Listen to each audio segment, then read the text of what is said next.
not to revere your name in this call. We thank you for your presence.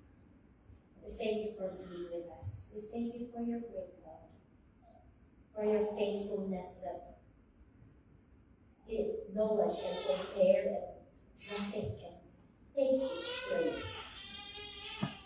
We thank you also for the privilege to listen to your word. Allow our hearts, O God, to see you. Allow our hearts, O Lord, to receive your word. Thank you, Holy Spirit, for being our teacher. Help us to understand deeper things, as you said in your words. That we will seek you and you will help us understand deeper things. So, Lord, I pray that each one of us will receive your word. Will have something to take home. Thank you, God. Hide your servant in your house, that your name alone be glorified. In Jesus' name.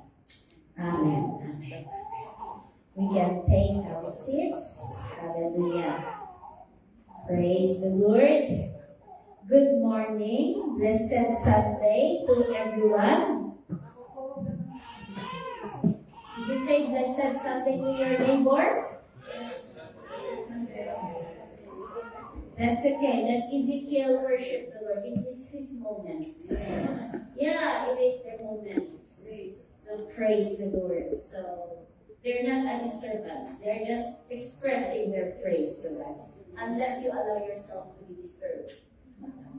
Don't allow yourself to be disturbed. Okay? They have their moments. Hallelujah. Praise the Lord. It's nice. I'm really blessed to see every one of you. It is indeed another Sunday has passed. Another week has passed. We have reached the first Sunday of the last month of this year. Time really flies so quick. Di po natin mamamalayan 2025 na. So how is your 2024? Nag-try na ba kayong nag-isip-isip paano ang 2024 ninyo? Or nag-try na kayong magplano paano ang 2025 ninyo?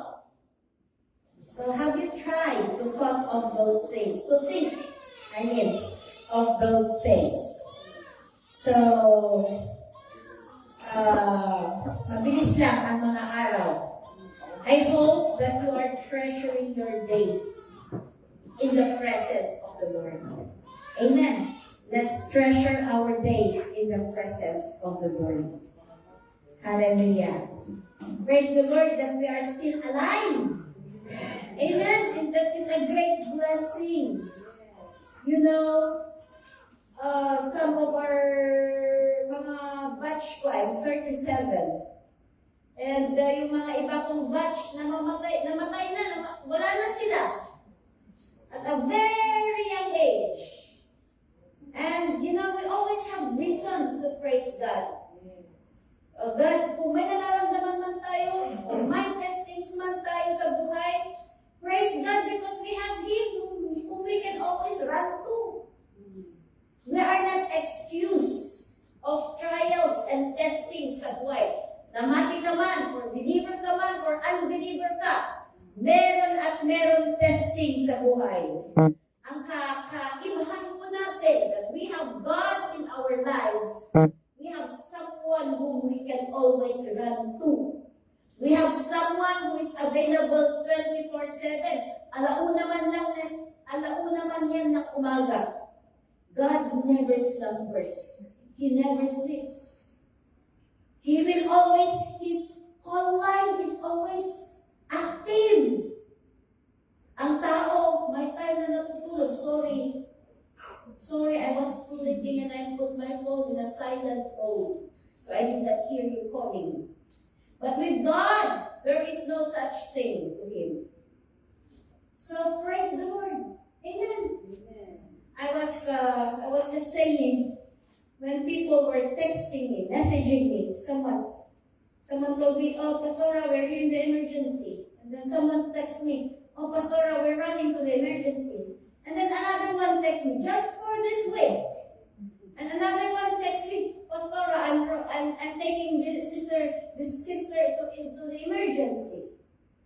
And I said, oh, emergency ang bahay ng kapatiran na yun. But you know, I asked Lord, why did you allow such thing to us today? But you know, I was really praying. God, I pray that you intervene. I pray, I remember the pregnant people, I pray for, you know, let's keep praying for not because that I'm pregnant. Keep praying for the pregnant people. Keep praying for our kids. Even our kids. They are young ones. They cannot protect themselves. We are the one protecting them. So let's keep praying for our kids. It's, I don't know how a mother feel if yung anak niya nagkasakit. How stressful that would be. Sometimes di alam ang gagawin. But praise the Lord that we have the Prince of Peace. Amen. Who is Jesus. You see the beauty of being a believer? I praise the Lord. Sabi ko, Lord, my thankfulness is since kailan pa yun na umaakaw because I'm not excused of trials and testings. But in the middle of everything, I can see God. I see God moving. And I said, what if you are not with me? Then I will not have any hope. Then where will my peace come from? Sabi niya sa Salmo, where does my help come from? My help comes from the Lord, Most High. Diba? Our help comes, immediate help. And when He helps, He immediately helps, like what He did to Peter. Amen. So you see, God is so good.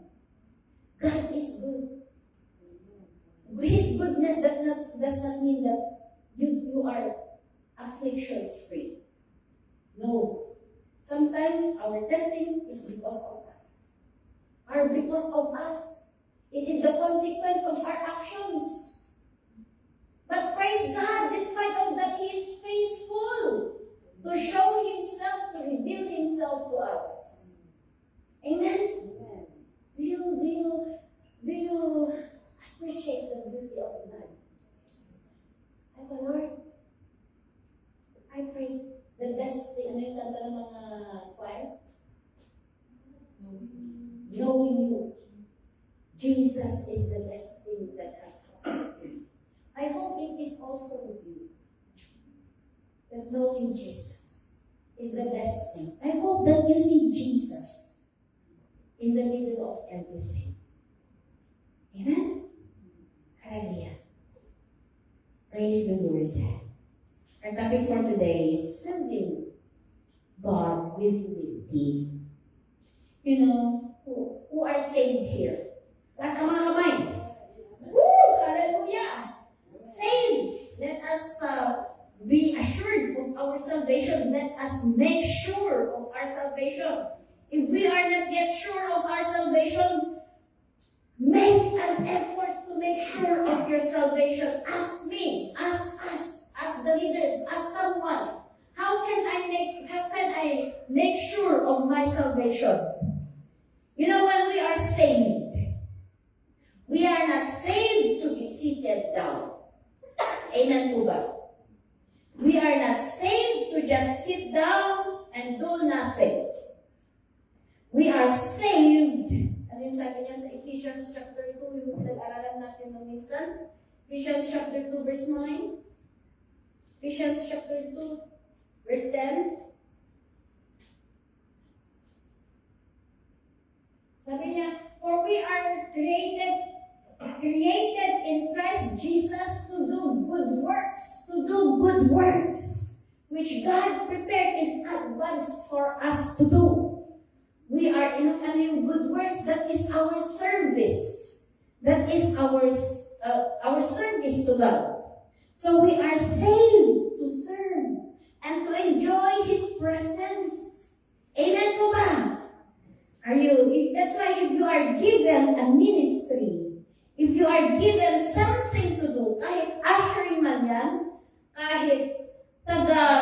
bitbit man yan, taga-ayos ng tugaw, upuan, or kahit taga-hugas ng pinggan, taga-walis ng hall, taga-kanta, taga-gitara. Kung saan ka pinupunta kahit malayo, it is a privilege. Kahit ikaw yung ginawa, sige nga, samahan mo si God ganito para ikaw ang support system niya. Alam niyo, malaki ang nagagawa ng support system. It somewhat gives confidence to someone. So, kung hindi naman ako magagamit, Pastor, huwag na lang ako pupunta. Wag ganun. You are there. Your attendance, your presence alone means a lot. It encourages someone. Amen po ba? So kahit ganun ang ministry, kahit nagsimula ka sa parang behind the scene, hindi yung nakikita, yung ganitong preaching, yung mga music ministry, nakitang-kita, yung mga dance ministry, nakitang-kita, yung sa kusina, hindi nakikita kasi lahat busy-busy, ikaw nagtagkahugas. Kahit ganun, take it as a privilege to serve God. You consider it that it is serving God. How you serve the people is serving God as well. Amen po ba? How you treat the people is serving God as well. Privilege. Alam niyo ba yung privilege? Pribilehyo na hindi na ibibigay sa bawat basta-basta. It is a privilege and we should take it do it seriously, do it joyfully and loud. Kaya kung you're assigned to do the program, do it seriously. You're assigned to be the MC. Do it with preparation, with much preparation. You're assigned to sing. Do it with joyfully. Sing for joy. Na parang kang nagmumuryot na kumakanta. Sing for joy pa yung kanta mo. Amen. Do it na yung audience mo, si Panginoon, ang Panginoon. Yun yung lagi natin ilagay sa isipan natin. Even when you are preparing at the back, you behind the scene. Do it with joy. Do it with love. And kung pakiramdam mo, bakit parang wala pa akong ministry? Join. Join. I encourage you to join. I encourage you to be part. Amen. Amen po ba? You know, serving is meeting the needs of others. Kaya kung minsan, if we just look at people generally, parang walang kailangan. Uy, masaya siya. It's okay. Uy, he's always here. Lagi siyang present. He's okay. Uy, yung bag niya, LV. He's okay. She's okay. But you know what? If we would really try, ang isipan sana natin is, ano kaya ang need ni Sister Arnie ngayon? Need kaya niya ang kausap?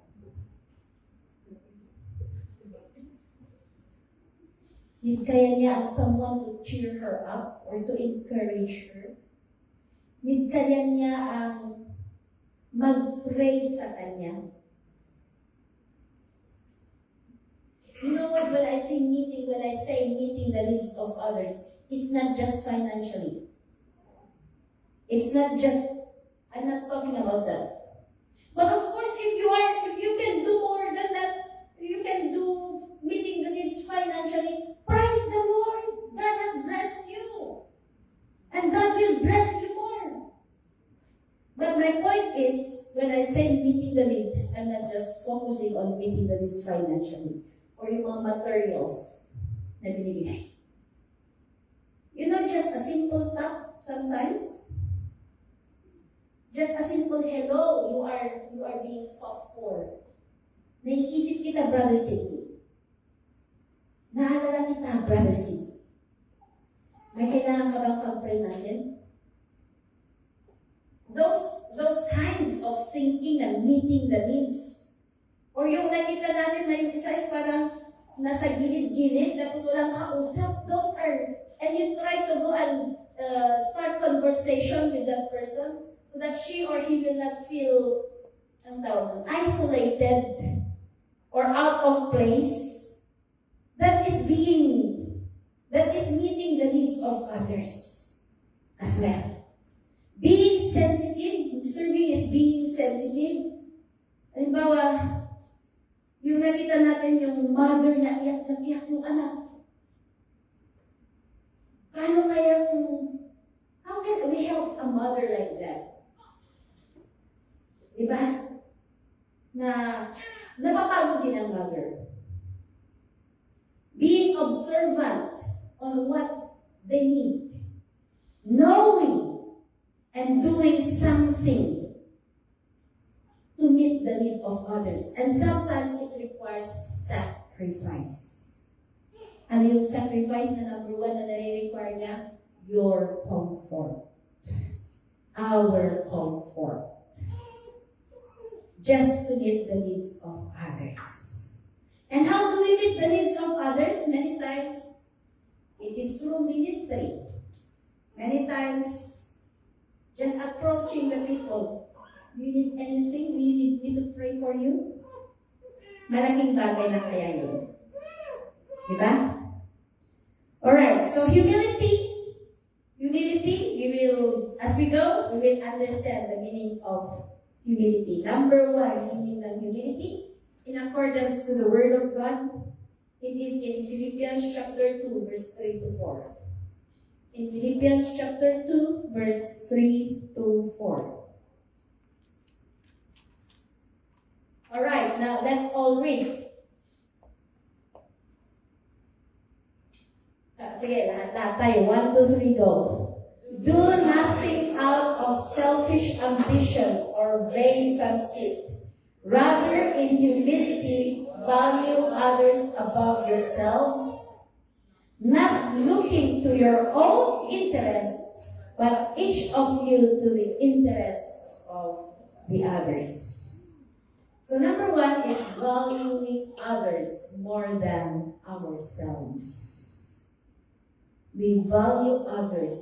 Mas important na sila. They seem better than us.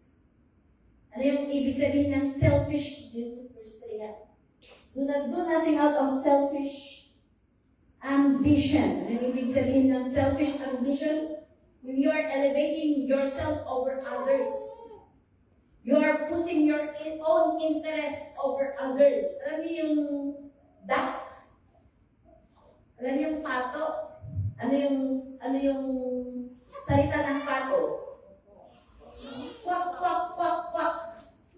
Alam mo ang ibig sabihin ng kwak sa igurot? Sa akin, akin, akin, akin. Akin, akin, akin, akin, akin lahat. Akin, akin. Kwak, kwak, kwak, kwak. That is selfish ambition. Yung nakikita mo na lang yung sarili mo. You do not even consider the comfort of others. Yeah? Isa pa, yung alam niyo ba yung pride? The word pride, ano yung nasa gitna niyan? In the middle of everything is I. In the middle of, dapat ako na ang attention ng lahat. Ako ang pinag-uusapan. Yung, di ba may mga ganun tao na they want na sa'yo lang ang pinag-uusapan. They want na ikaw lang ang nagsasalita. They want na siya lang ang nagsasalita. So, that is pride. The focus is yung I, ego. Minsan, other times na feeling natin, we want na yung lahat ng suggestions natin, yun ang natutupad. Lamang. So that is ourselves, I. Isa pa, very fun, if there's food in the church, inisip natin, basta importante ako makakain. Hindi natin inisip, asya ba to? no? Tapos tingnan mo kung kumasya ba sa lahat. Inisip mo lang yung tapos kukuha tayo ng pagkain ng marami-marami. Wala akong tinataman dito ako. Baka sabi, uy, wala akong pinapatamaan dito, wala akong pinapatamaan. So, I'm just putting some examples for us to be really, you know what, my comment? Hindi lang naisip yun. Oo nga, mamaya hindi na kayo kakain. Don't worry, kumakasya pa naman. Wala ko kaya. I'm just putting some examples. We don't think of others. We are just thinking of ourselves. Even when there is a victory, if there's maganda yung choir ninyo, Sister Army. Wala akong pinakamanan naman. Oo, dahil sa akin. That is I. If it's a teamwork, kung wala akong gitarista, wala yan. Kung wala ako, wala yan. Kung hindi ako pumili ng kanta, wala yan. Ang ganda ng praise and worship natin. Oo, kasi ako yung leader, worship leader. Those are thoughts ngayon na, sometimes I've been through that. I'm just being honest. When ayaw ko maging pagod din ng tao. You see how proud I was before? I am. But praise God, the Lord has been teaching me. Whether dalawa o tatlo ang ininig more 20, we need to do it seriously. Alam mo, sometimes, dahil kunti lang sila, kaya okay lang na kahit peke-peke ang preparation natin. Parang kunti-kunti lang. That is pride. Bakit? Sino bang pinopromote mo? Pinopromote mo yung sarili mo sa maraming tao? Or pinopromote natin ang Panginoon? And you know what? God, He values even just one soul. Tayo kasi gusto natin marami. It seems parang walang effect pag konti. But God values one soul. Hallelujah. And that soul could be you. That soul is you. I don't know how the Lord had sought you, had sought us. But because He values our soul, He keeps on convicting us. Amen po ba? So, yun. Ano yung ibig sabihin ng vain conceit? Sabi niya, do nothing out of selfish ambition or vain conceit. Vain conceit means someone who has an excessive amount of pride in themselves. Kaya ko to, di-aral ako. Engineer ako, masterals ang course ko. Ikaw, diploma lamang. Siya, certificate 3 lamang. Ako, masterals. And pretends to be better, stronger, or more capable than they actually are. Yun na yung, hindi mo kailangan ng tulong mo, Brother DJ. Kaya ko mag-gitara. Yung mga ganun na pag-iisip, pero in the middle of everything, kailangan mo pala yung, paano ba yung timing niya? Kung alam mo yung lahat ng keeper, paano ba yung strumming niya? You need help. Being in this vain conceit is, you are thinking that you don't need the help of others. When it comes to prayer, kaya sabi ko po, even in sending your prayer request, that is a sign of humility. Why? You need help. It means that I need help. Kaya, it's not a lack of faith. For me, it's not a lack of faith. It is filled with faith, actually, that when we pray, God will move. So if something is happening, if you are troubled, if you are under trials or testings, something is happening in your marriage, in your family, you want to hide nga yung dignity ng asawa mo, ng pamilya mo, You want to present your family to be like a perfect family? That kahit alam mo nang nasisira na yung relationship nyo sa loob ng bahay, that is actually pride if you don't ask help. Ask help from your leaders, from your pastors. Can we pray for this? Hindi yung pastors ang magsusolve ng problema ninyo. But at least, someone can pray for you. Amen po ba? So sometimes we try to project a very perfect self of ourselves, right? That is pride. That is vain conceit. Nasabi ng Bible, do nothing out of selfish ambition or vain conceit. Amen. Noon kasi, ang pag-iisip ko noon, nahiya akong mag-present ng prayer request kasi assistant na talay ko eh. Ano may Tagalog doon? Assistant ba itong prayer request na to? Parang ang lead na bagay. Baka natawanan ako ni Sister Banji, ano ba yan? Pastoral, ito lang. Sinend mo ba? Yun yung pag-iisip ko nun. But then I was frightened. You know, sometimes humility takes honesty. Being honest before God and before men. Amen po ba? Hallelujah! So, ito pa, vain conceit, thinking they have succeeded on their own without help from others. Kaya nga po yung sinabi ko kanina, kaya it is very important to guard our thoughts. Very maganda tong maging lifestyle natin. If you thought of negative sin already, ask God to forgive you straight away.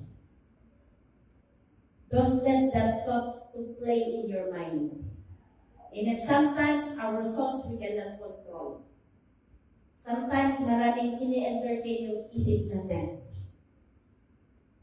Guard your thoughts. Let God sanctify our thoughts. So when we pray the Jehovah Kadesh, the God who sanctifies, Lord, sanctify my mind, sanctify my emotions. I feel offended. I feel hurt towards what He said.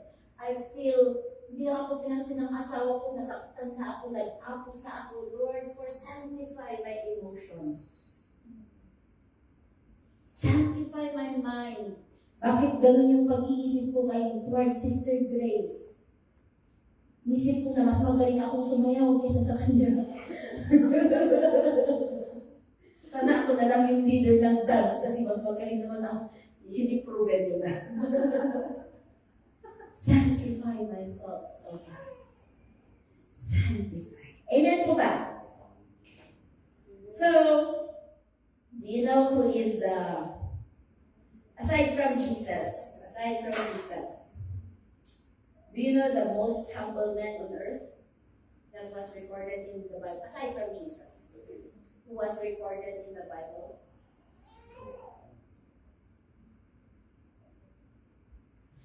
Again, the book of Exodus. Yes. Exodus and Numbers. Numbers muna, 12 verse 3. Numbers chapter 12 verse 3. Sabi niya dito, now Moses was a very humble man, more humble than anyone else on the face of the earth. Moses. If David was called the man after God's own heart, if Moses is called the humble man on the face of the earth. Why? In Exodus chapter 32, verse 32.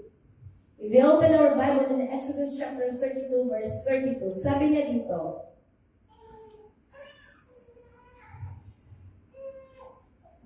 this was the time, I don't want you to, if you have time to read the whole chapter of 32, this was the time that Moses went to Mount Sinai to take the commandments of God. But then when he left the Israelites, They made an idol. They they pressured Aaron. Come on, make an idol. Kunin mo yung mga gold namin. And you make an image for us to worship. So, out of pressure, hindi nyo nagagawa ng pressure. Ginawa naman ni Aaron yun.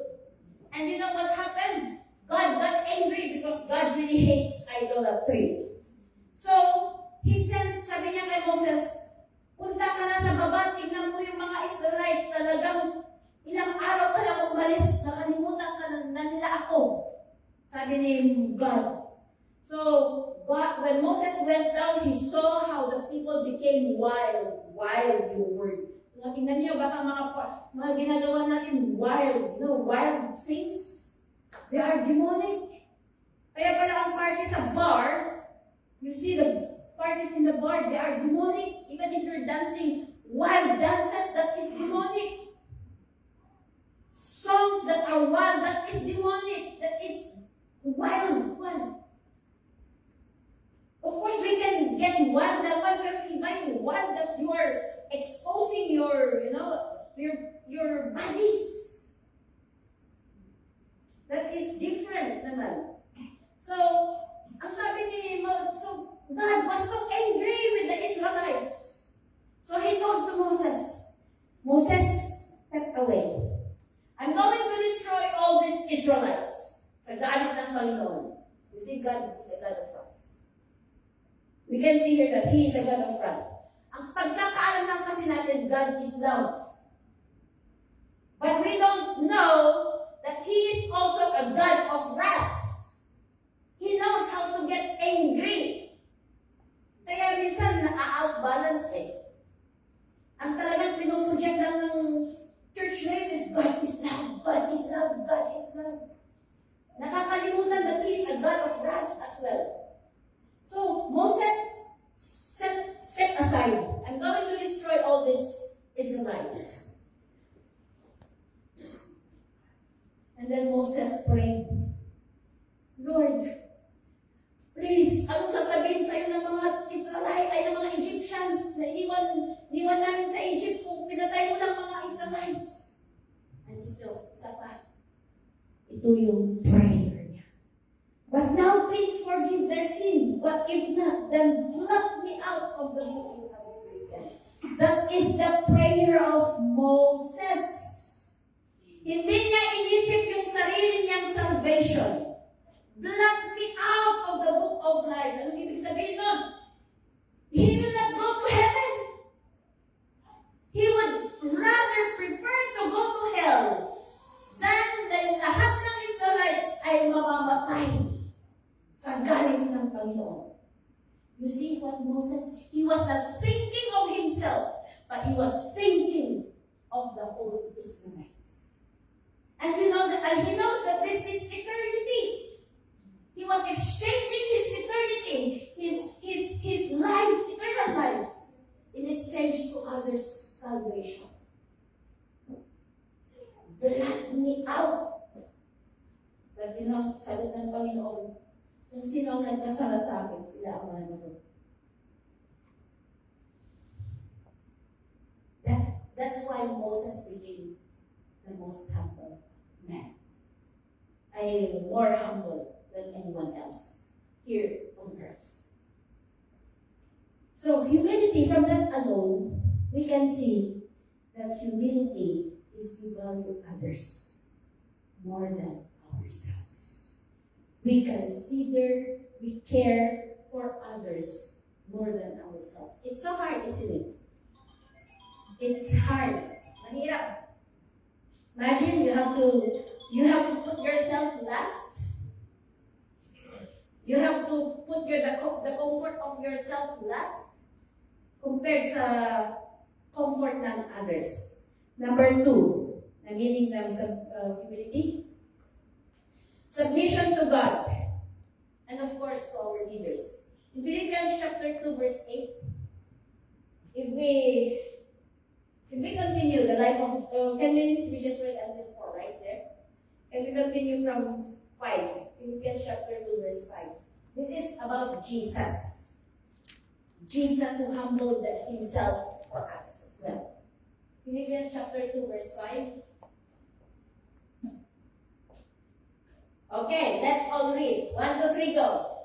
In your relationships with one another, have the same mindset as Christ Jesus. Sabi niya. Let's do not, 6, pataas na tayo. Who being in very nature of God, did not consider equality with God something to be used to his advantage. He knows, tinuro ko rin Sister Grace, he knows that he is God, but he did not use hindi niya ginamit yung pagiging God niya here on earth. He humbled himself. He put himself lower than God. Verse 7. Rather, he made himself nothing by taking the very nature of a servant, being made in human likeness. 8. And being found in appearance as a man, he humbled himself by becoming obedient to death, even death on a cross. Diyan muna tayo. You know why he was obedient to God? If we read, actually ayaw niya eh. His will. Ayaw niya parang, you know, as much as possible, ayaw niya. If we open in Mark chapter 14, verse 36, he knows how he will suffer. Mark chapter 14, verse 36.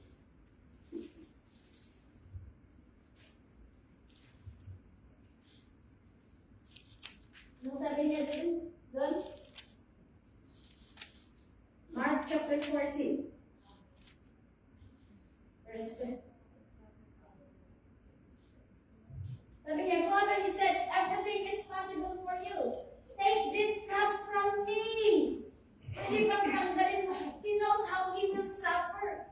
He knows how he will be condemned. He knows how he will be insulted. He knows kung paano siya ma-whip.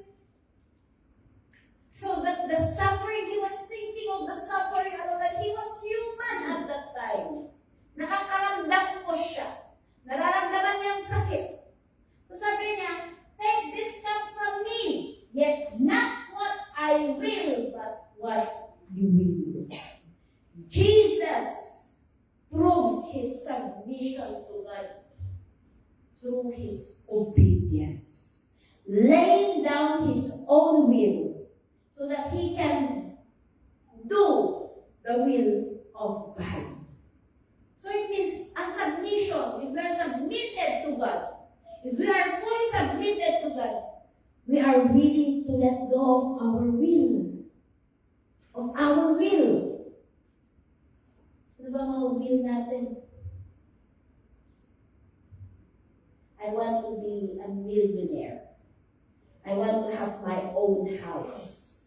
But if your will takes your time from God, if you want to own your own house, you have to work. And you don't have time for God anymore. Yun, will. That is will. I want to buy another house. Gusto ko, makita ko lang. Gusto ko, I do my own. Yung gusto ko, yung kagustuhan ko. Even if it takes my time, my Sunday service to God, my worship service to God. Of course, iba talaga yung may roster, na hindi pwedeng i-move. Kasi may ganun naman. May roster naman na pwedeng i-move. If may roster, kung pwede mong i-move ang roster, praise God, praise that your supervisor will grant your request. But if yung talagang hindi, we have also to submit to our leaders, that is our employers. Iba naman yun. But at least in other days, you give time for God. Amen po ba? That is it. Our will. Gusto ko lagi kong kasama yung asawa ko. Lagi ko siyang nakikita. Kung sabi ng Panginoon, let him go to Canterbury to do Bible study. Hindi mo gusto ko magkasama kami lagi. You know? That is our will. Na yung gusto mo. Na nawawala na yung gusto ng Panginoon.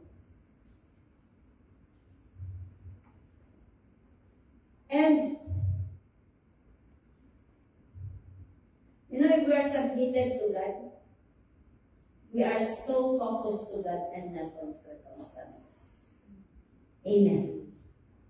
Kaya nung Friday, when I've heard, sabi ko, maraming nag-text na pupunta ng hospital na gano'n. Sige nga. Kailangan ang mga to, paano kaya ang Bible studies? But praise the Lord, tuloy-tuloy pa rin ang Bible studies. Amen po ba? Praise the Lord, kahit alam kong nandito pa rin para sa practice. I thought they will not be traveling. But they're still here. Kala ko ililipat na naman yung isa yung hindi na nga ako maglilip pastoral next na naman. Kala ko ganun ang sasabihin. Hindi, nandun pa rin. Kahit nararamdaman niya yung sakit. Kasi para siyang nanganak. Nandun pa rin na naglilid ng praise and worship. Sabi ko, Lord, I'm blessed to hear, to see these things. Ako pa ang naiiyak. Sabi ko, Lord, thank you for giving me such people to serve with you. They encourage me.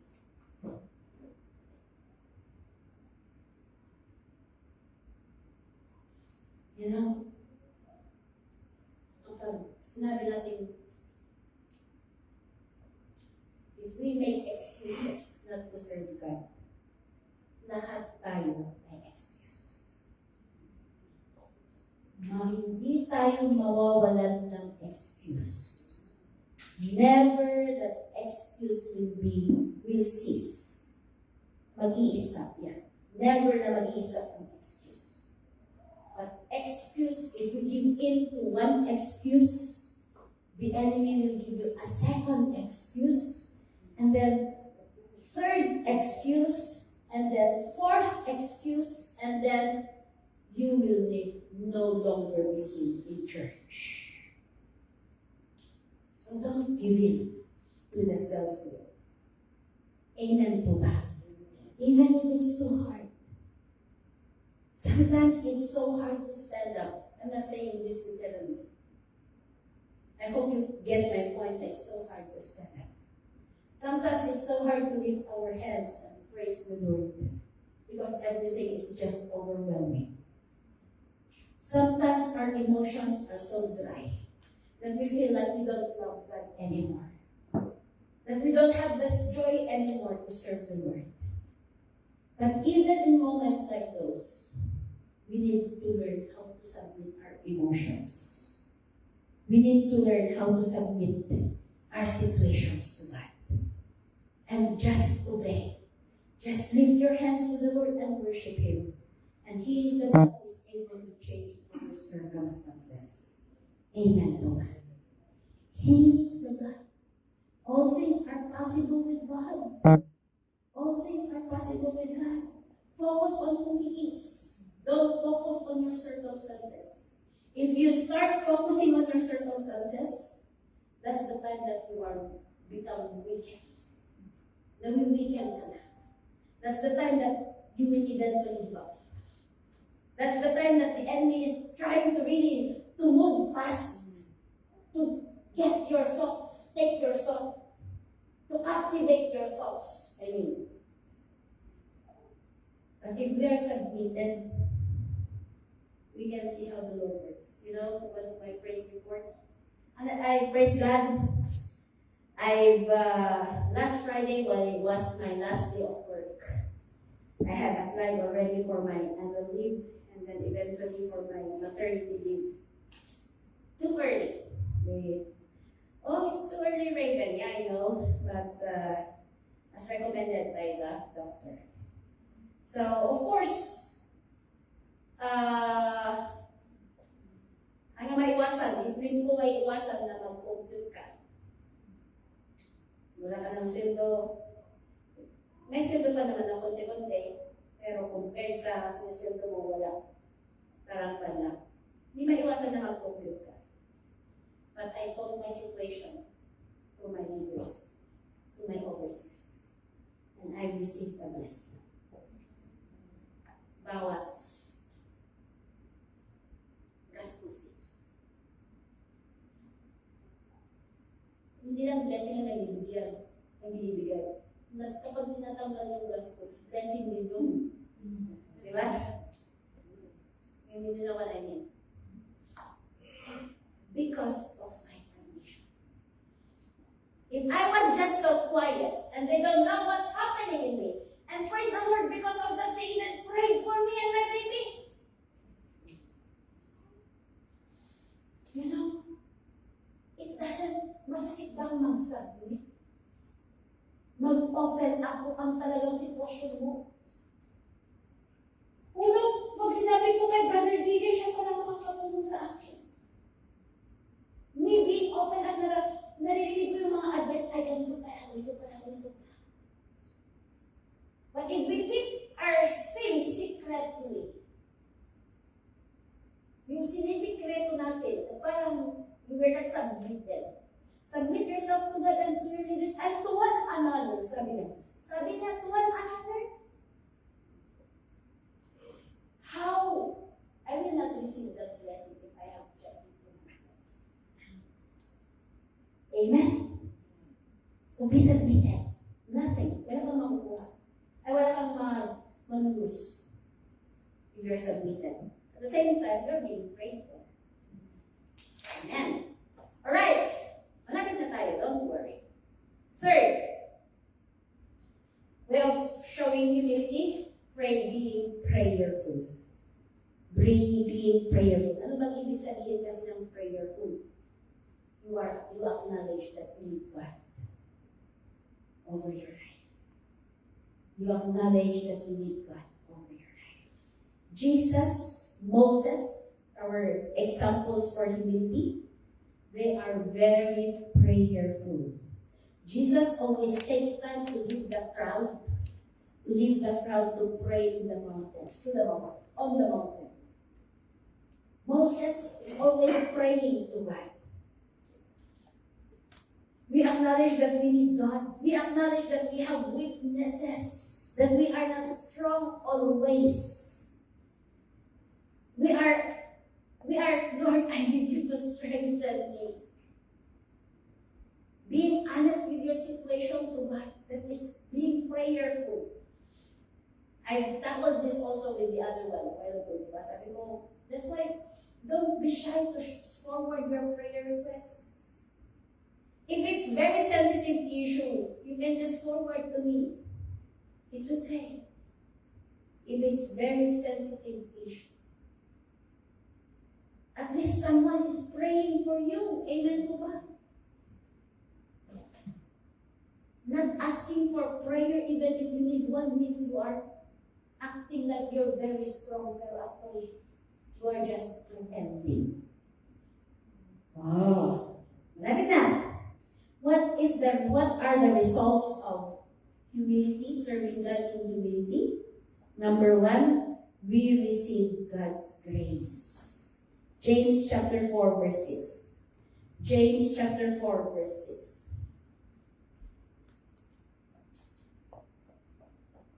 Okay, let's read. But He gives us more grace. That is why Scripture says, God opposes the proud, but shows favor to the humble. You know the meaning of grace? The name of Sister Grace? Undeserved favor.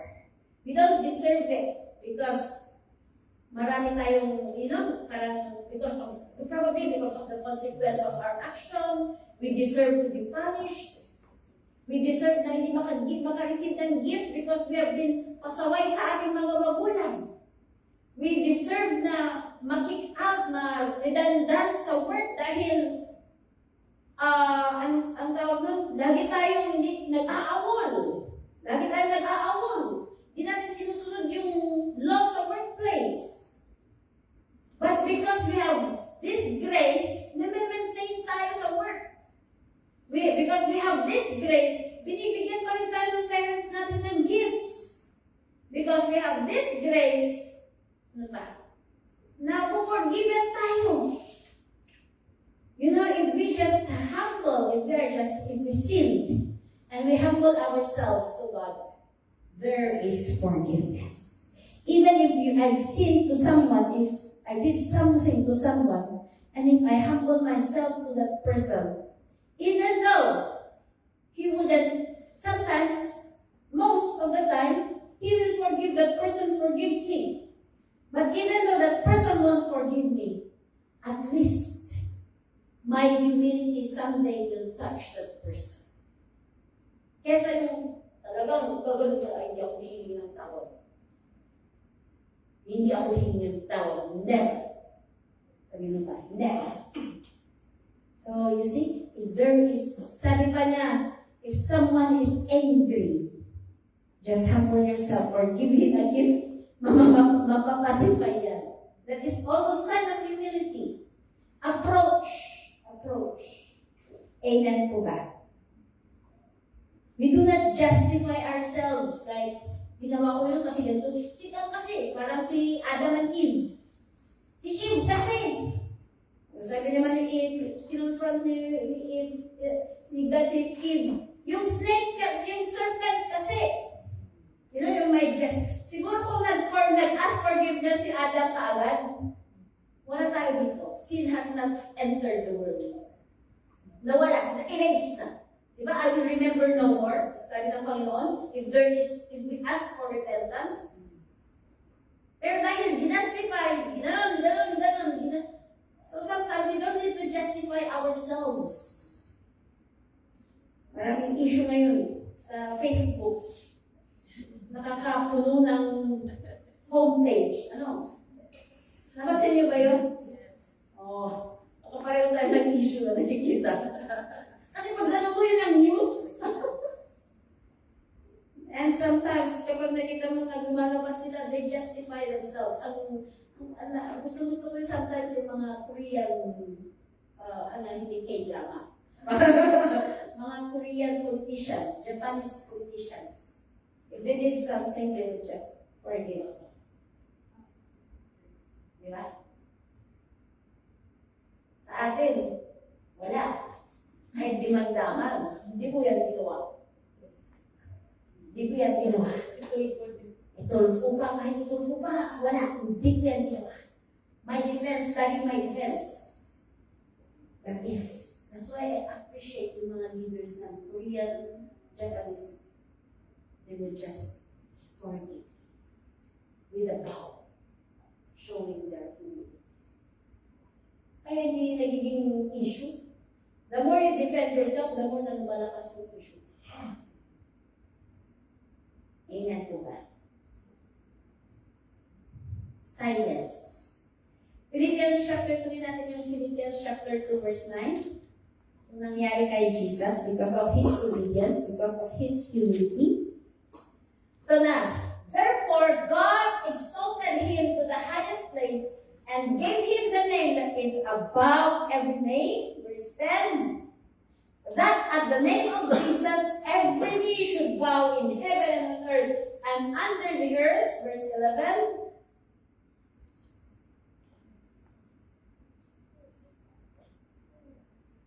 And every tongue acknowledge that Jesus Christ is Lord to the glory of God the Father. Ano nangyari?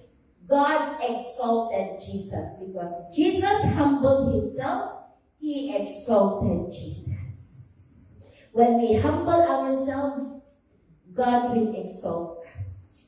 God will not oppose us. He will give grace to us. Amen po ba? He promotes. Woo! Number 2, last na to. If there is humility amongst us, there will be unity. There will be unity. In James chapter 4, verse 1 to 2. James chapter 4, verse 1 to 2. May pagkakaisa. Okay. Let's read. What causes fights and quarrels among you? Don't they come from your desires that battle within you? Your own pride? Verse 2. You desire but do not have, so you kill. You covet but you cannot get what you want, so you quarrel and fight. You do not have because you do not ask. Tingnan niyo yun? Because of our own desire. Diba? Yung humility is putting the others first before our own. Because of our own desire, nawawalan na yung humility. And instead, quarrel ang nagkakos. Last verse, Philippians chapter 2, verse 2. Kasi may prayer pa tayo. Philippians chapter 2, verse 2. Sabi niya dito, then make my joy complete by being like-minded, having the same love, being in one spirit and of one mind. Tapos ituloy niya yan yung sinabi na yung humility. So, if there is humility, we have the same love, being in one spirit and of one mind. Ang saya-saya siguro, pupunta tayo sa North. Oo, lahat tayo pupunta. Hindi, sa Bangoy tayo pupunta. Tapos kapag mag-isa ko, kahit dalawa lang tayo pupunta ng Bangoy, hayaan mo sila. Alam niyo, di ba kukumplete yung grupo kung wala ka? Sabihin mo sa katabi mo, hindi makukumpleto ang grupo pag wala ka. Kaya lagi kang andito. Amen. Amen po ba? So, being in one mind.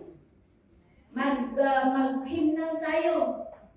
Sabi ni choir coordinator, hindi. Wala lang kantahin natin yung Tagalog na kanta ni Chris Tamlin. Naging Tagalog si Chris Tamlin. Eh, paano? Walang matatapos. If iba-iba ang isip natin, walang matatapos. But if we give in, if we submit to one another, may matatapos. There is unity. Amen? Amen. So let us, even me, while I was, sabi ko, whenever I preach, ako rin nakukorek. Praise the Lord that God corrects us. Amen. If the Lord does not correct us, He means He does not love you. Nakita niyo ba yun sa Bible? If He does not discipline you, He does not correct you, hindi ka mahal ng Panginoon. Kaya kung minsan, kung masakit pa ng sinabi ng preacher, huwag mong tingnan sa nag-preach. Sabihin mo, thank you, Lord, and you love me. Amen. Pero mamaya, eat all you get. Okay? Kasya yan. Alright, let us pray. Let us all stand up and let us pray. Hallelujah. We praise you, Lord, because you are so gracious. You are so loving. And you are humble as well. Because of your humility, we are saved.